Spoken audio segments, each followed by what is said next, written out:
জামায়াতের প্রতিনিধি দল। নতুন সরকারের সঙ্গে কাজ করার অপেক্ষায় চীন, এমনটাই মন্তব্য করেছেন মির্জা ফখরুল। জাতির কাছে ক্ষমা চাইলেন জামায়াতের আমির। গাজায় বিস্ফোরণে উড়ে গেল ইসরায়েলের সাজোয়া যান, 7 সেনা নিহত। এতক্ষণ শুনছিলেন সংবাদ শিরোনাম, এবারে বিস্তারিত। নির্বাচন কমিশনার এএমএম নাসির উদ্দিনের সঙ্গে বৈঠকে বসেছে জামায়াতের 3 সদস্যের প্রতিনিধি দল। বুধবার বেলা 11:15টার দিকে সিইসির কক্ষে প্রবেশ করেন প্রতিনিধি দলের সদস্যরা। এর আগে 10:40 নির্বাচন কমিশনে আসে কেন্দ্রীয় সহকারী সেক্রেটারি জেনারেল ড.এ.এইচ.এম. হামিদুর রহমান আজাদ সহ সদস্যের প্রতিনিধি দল। জামায়াতের 3 সদস্যের প্রতিনিধি দলে রয়েছেন কেন্দ্রীয় সহকারী সেক্রেটারি জেনারেল ড.এইচ.এম. হামিদুর রহমান আজাদ, সহকারী সেক্রেটারি জেনারেল এবং কেন্দ্রীয় মিডিয়া ও প্রচার বিভাগের প্রধান এহসানুল মাহবুব জুবায়ের, কর্মপরিষদের সদস্য ও জামায়াতের আইনজীবী অ্যাডভোকেট জসিমউদ্দিন সরকার। উল্লেখ্য, মঙ্গলবার দাড়িপাল্লা প্রতীকসহ নিবন্ধন ফিরে পায় বাংলাদেশ জামায়াতে ইসলাম। এতদিন নির্বাচন কমিশন থেকে জারিকৃত এক প্রজ্ঞাপনে এ তথ্য জানানো হয়। প্রজ্ঞাপনে বলা হয়েছে, আদালতের আদেশের পরিপ্রেক্ষিতে বাংলাদেশ জামায়াতে ইসলাম নামীয় দলের নিবন্ধন বাতিলের বিষয়ে নির্বাচন কমিশন কর্তৃক প্রকাশিত 2018 সালের 28 অক্টোবরের প্রজ্ঞাপনটি বাতিল করে বাংলাদেশ জামায়াতে ইসলামের নিবন্ধন দলীয় প্রতীকসহ পুনর্বহাল করা হলো।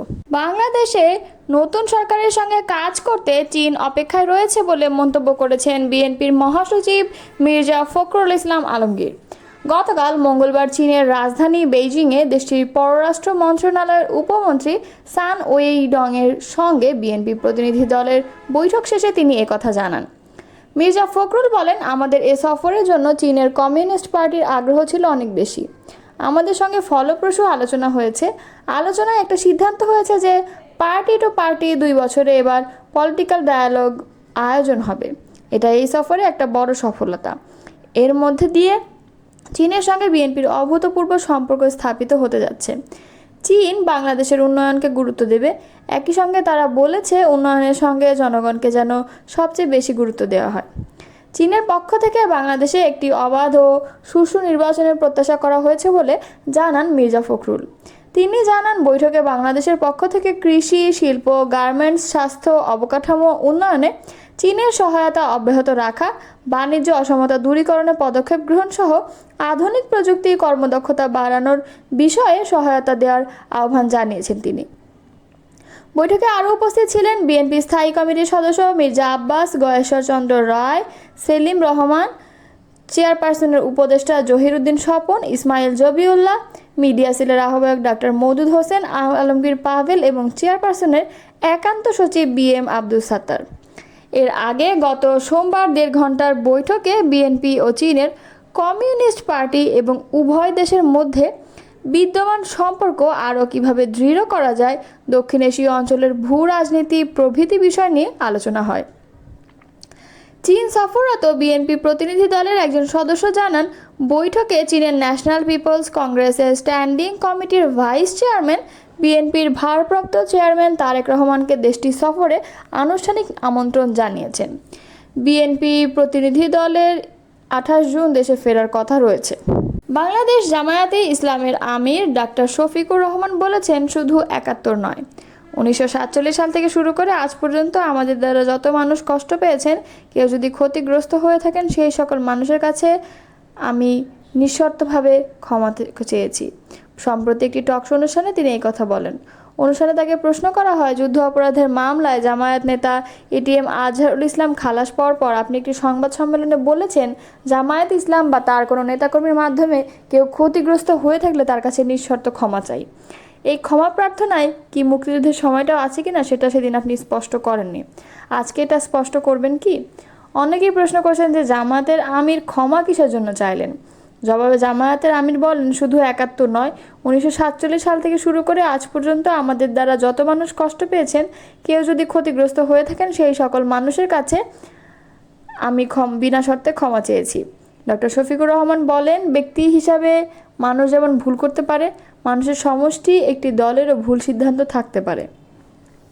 কোনটা ভুল কোনটা সঠিক সেটা ইতিহাস নির্ধারণ করবে। আজকে যেটাকে ভুল বলে মনে হচ্ছে, কাল সেটা হয়তো বড় সঠিক হিসেবে প্রমাণিত হবে। তিনি বলেন, আমরা আদর্শবাদী একটি দল, আমরা বিশ্বাস করি আমরা মানুষের ভুলের ঊর্ধ্বে নই। আমাদের দ্বারা, আমাদের সহকর্মীদের দ্বারা মানুষ বিভিন্ন ক্ষেত্রে কষ্ট পেতে পারে, ক্ষতিগ্রস্ত হতে পারে। আমি সব কিছুর জন্য কোনো শর্ত আরোপ না করেই মাপ চেয়েছি। মাপ চাওয়ার আগে কোনো পরাজয় নেই, লজ্জা নেই। তিনি বললেন, আমার মানবিক মূল্যবোধ এবং দায়িত্বের জায়গা থেকে আমি মাফ চেয়েছি। ইসরায়েলের সামরিক বাহিনী জানিয়েছে, গাজা উপত্যকার খান ইউনিসে এক বিস্ফোরণের ঘটনায় কমব্যাট ইঞ্জিনিয়ারিং কোরের 7 সেনা নিহত হয়েছে। আজ বুধবার এক বিবৃতিতে আইডিএফ নিহতদের মধ্যে 6 জনের নাম প্রকাশ করেছে। ইসরায়েলি সংবাদ মাধ্যম জেরুজালেম পোস্টের প্রতিবেদন থেকে এ তথ্য জানা গেছে। নিহতরা হলেন lieutenant Matan Shai Yasinovsky, staff sergeant Ronel Ben Moshe, sergeant Shahar Monov, sergeant Mayan Baruch Perstein এবং আরও কয়েকজন। গতকাল মঙ্গলবার গাজার স্থানীয় সময় সন্ধ্যা 6:30 দিকে এই বিস্ফোরণের ঘটনা ঘটে। সে সময় একটি রিপোর্ট আসে যেখানে বলা হয় 605তম ব্যাটালিয়ন সৈন্যদের বহনকারী একটি পিউমা সজোয়া যান বিস্ফোরণের শিকার হয়েছে। প্রাথমিক তদন্তে জানা গেছে, এক হামলাকারী ওই সজোয়া যানে বিস্ফোরক স্থাপন করতে সক্ষম হয়। বিস্ফোরণের পর আগুন নিয়ন্ত্রণে আনতে ফায়ার সার্ভিস ও সেনাবাহিনী যৌথভাবে কাজ করে। একটি D9 বুলডোজার এর মাধ্যমে যানটি বালু দিয়ে ঢেকে সেটিকে গাজা থেকে ইসরায়েলে ফিরিয়ে আনা হয়। এর আগে একই দিন বিকাল 4:25 খান ইউনিসে আইডিএফের সেনাদের সঙ্গে হামাসের বন্দুকযুদ্ধ হয় বলে আইডিএফ জানায়। সেই সংঘর্ষে 605তম ব্যাটালিয়নের একটি ইউনিট, যা 51তম ব্যাটালিয়নের কমব্যাট টিমের অংশ ছিল, তারা হামাসের অ্যান্টি ট্যাঙ্ক হামলার শিকার হয়। এতে 2 জন সেনা আহত হয়। এর মধ্যে একজনের অবস্থা গুরুতর, অন্যজনের অবস্থা সামান্য আশঙ্কাজনক। অস্ট্রেলিয়ার জাতীয় সম্প্রচার মাধ্যম এবিসির বিরুদ্ধে আদালতে জিতলেন সাংবাদিক অ্যান্তনেট লাটফ। 2023 সালে সামাজিক মাধ্যমে গাজা যুদ্ধ নিয়ে একটি পোস্ট শেয়ার করার জোরে চাকরিচ্যুত করা হয়েছিল তাকে। বিবিসির প্রতিবেদন অনুযায়ী এবিসির অস্থায়ী রেডিও উপস্থাপক হিসেবে কর্মরত ছিলেন তিনি। ওই পদে কর্মরত অবস্থায় 2023 সালের ডিসেম্বরে মানবাধিকার সংস্থা হিউম্যান রাইটস ওয়াচের একটি পোস্ট সামাজিক মাধ্যমে শেয়ার করেন লাটফ। এরপরই সম্পাদকীয় নীতিমালা লঙ্ঘনের অভিযোগ এনে লাটফকে চাকরিচ্যুত করে এবিসি। লাটফের অভিযোগ ছিল রাজনৈতিক মতাদর্শ, জাতিগত পরিচয় আর ইসরায়েলপন্থী লবির চাপে চাকরিচ্যুত করা হয়।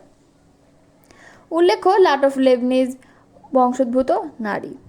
রাজনৈতিক মতাদর্শ ও ইসরায়েলপন্থী চাপের কারণে তাকে চাকরিচ্যুত করা হয়েছে বলে রায় দিয়েছেন আদালতের বিচারক ড্যারিল